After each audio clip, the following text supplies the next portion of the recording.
subscribing and like our videos to get daily updates.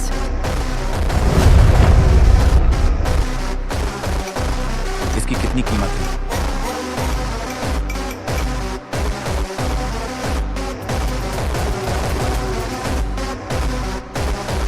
तुम्ही जी dream catcher शोधली आहे ती खूप धोकादायक आहे. एका पॅरानॉर्मल तज्ज्ञाने दिलेला हा गंभीर इशारा. आणि खरं सांगायचं तर येथूनच एका कुटुंबाच्या अशा भयानक स्वप्नांच्या प्रवासाला सुरुवात होते जिथं वास्तव आणि स्वप्न यातला फरकच मिटून जातो. चला तर मग या शापित वस्तूचं रहस्य काय आहे ते पाहूया. आजची आपली गोष्ट आहे एका शापित ड्रीम कॅचरची. ही कहाणी आहे एका अगदी सामान्य कुटुंबाची ज्यांचं आयुष्य विहिरीत सापडलेल्या एका विचित्र वस्तूमुळे अक्षरशः पालटून जातं. आणि ते सगळे एका अशा भयानक स्वप्नांच्या जाळ्यात अडकतात जिथून सुटका होणं जवळजवळ अशक्य असतं.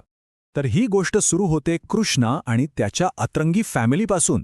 म्हणजे बघा, त्याची आई आहे एक व्लॉगर, त्याचे वडील टेक्नॉलॉजीशी त्यांचा 36चा आकडा आहे, आणि हो, एक काका आहेत ज्यांचं एकच ध्येय आहे, दारूची फुकटात होम डिलिव्हरी मिळावी म्हणून आंदोलन करणं. आहे की नाही एकदम अजब कुटुंब. आणि या कुटुंबाचा नायक आहे कृष्णा, जो एक गेम डिझायनर आहे. त्याचा दिवस तसाही खूप वाईट गेलेला असतो. एकतर त्याची ऑनलाईन मुलाखत खराब झालेली असते, आणि वरून डेव्हिल नावाचा एक सावकार पैशांसाठी त्याच्या मागे हात धुवून लागलेला असतो.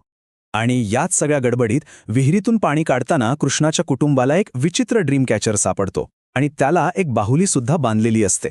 एका तज्ज्ञाने धोक्याचा इशारा दिलेला असूनही तो ड्रीम कॅचर थेट कृष्णाच्या खोलीत पोहोचतो. आणि इथूनच खरा खेळ सुरू होतो. आता कथेचा खरा आणि भयानक भाग सुरू होतो. ही स्वप्नांची दुनिया फक्त विचित्र नाहीये, तर ती जीवघेणी आहे.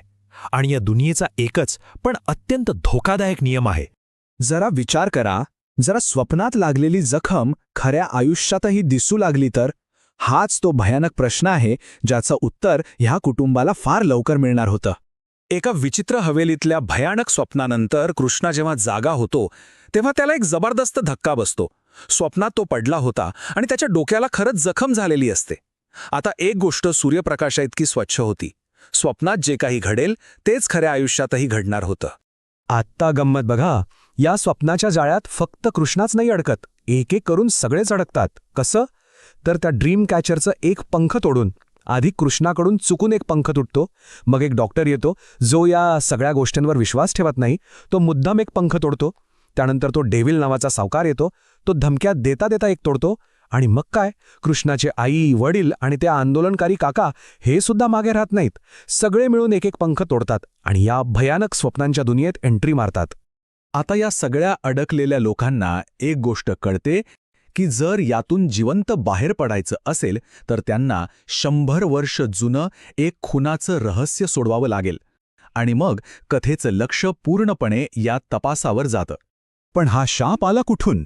याचं मूळ आहे 1930 सालच्या एका दुःखद प्रेमकथेत.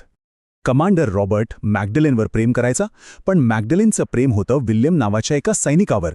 या दोघांना सुरक्षितपणे भेटता यावं म्हणून त्यांनी एका तांत्रिकेच्या मदतीने स्वप्नांची एक खास दुनिया तयार केली. पण हे रॉबर्टला कळलं आणि तो जळफळाटाने वेडा झाला. त्याने त्यांचा पाठलाग केला आणि त्या स्वप्नांच्या दुनियेतच विल्यमचा खून केला. आणि याचा परिणाम इतका भयंकर झाला की खऱ्या जगात रॉबर्ट, मॅग्डलेन आणि विल्यम तिघेही मृत सापडले आणि त्यांचे आत्मे त्यात स्वप्नात कायमचे अडकून पडले. सुरुवातीला सगळ्यांना वाटत होतं की मॅग्डलेनचा आत्मा सूड घेण्यासाठी आलेलं भूत आहे. पण आता हे स्पष्ट होतंय की खरी खलनायिका ती नाही तर कमांडर रॉबर्ट आहे, ज्याच्या वेडेपणामुळे हा सगळा प्रकार घडला आणि 3 आत्मे त्या स्वप्नात अडकून पडले. मग यातून बाहेर कसं पडायचं? तोच पॅरानॉर्मस तज्ज्ञ एक हिंट देतो की सुटकेची किल्ली ही कोणत्या तरी प्राण्याच्या शरीराचा भाग असेल. आणि लवकरच हे रहस्य उलगडतं. ती किल्ली म्हणजे एका शापित माकडाचा पंजा, जो आता त्या दुष्ट रॉबर्टच्या आत्म्याच्या ताब्यात आहे. आता कुटुंबाला त्यांचा खरा शत्रू कोण आहे हे समजलंय. आणि या नियम नसलेल्या जगात ते त्याचा सामना करण्यासाठी एक धाडसी पण तितकीच धोकादायक योजना आखतात. पुन्हा एकदा तोच पॅरानॉर्मल तज्ज्ञ मदतीला येतो. तो एक भन्नाट युक्ती सांगतो. तो म्हणतो 2 आरशांचा वापर करून भूतांच्या प्रतिबिंबांना कैद करता येऊ शकतं. सुटकेच्या दिशेने हे त्यांचं पहिलं महत्त्वाचं पाऊल होतं. त्याच स्वप्नांच्या दुनियेत मॅग्डलिनचा आत्मा भेटतो आणि तो सगळी कहाणी खरी असल्याचं सांगतो. इतकंच नाही तर तो एक धक्कादायक खुलासा करतो की रॉबर्टचा आत्मा आता त्या ड्रीम कॅचरला बांधलेल्या बाहुलीला नियंत्रित करत आहे. म्हणजे रॉबर्टच्या शक्तीचा मूळ स्रोत ती बाहुलीच आहे. आणि मग एक मोठा गोंधळ होतो.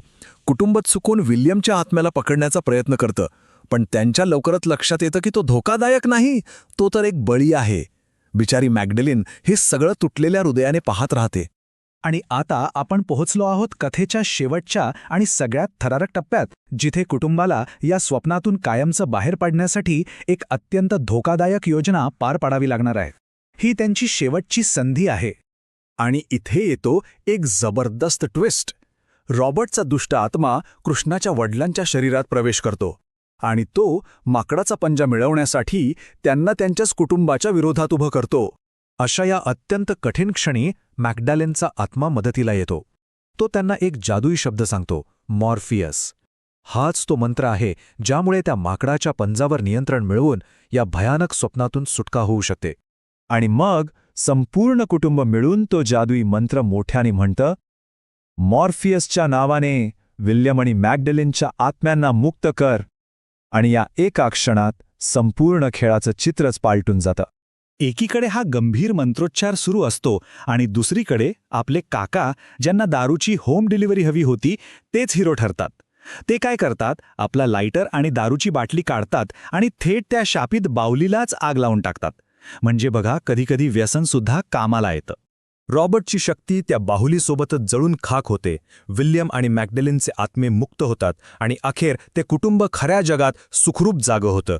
त्या भयानक शापाचा अंत होतो. पण जाता जाता एक प्रश्न मनात नक्कीच राहतो. जर स्वप्नातून बाहेर पडण्याचा मार्गच सापडला नाही, तर वास्तव स्वतःच एक स्वप्न बनून जातं का? विचार करायला लावणारी गोष्ट आहे, नाही का? नमस्कार मित्रांनो, मी तुमचा लाडका प्रज्वल जाधव. तर काय मग बरे आहेत ना सगळे? तर मित्रांनो, आपली व्हिडिओ कशी आहे, मग आवडली तर नक्की लाईक, शेअर आणि मला इंस्टाग्रामला फॉलो करा.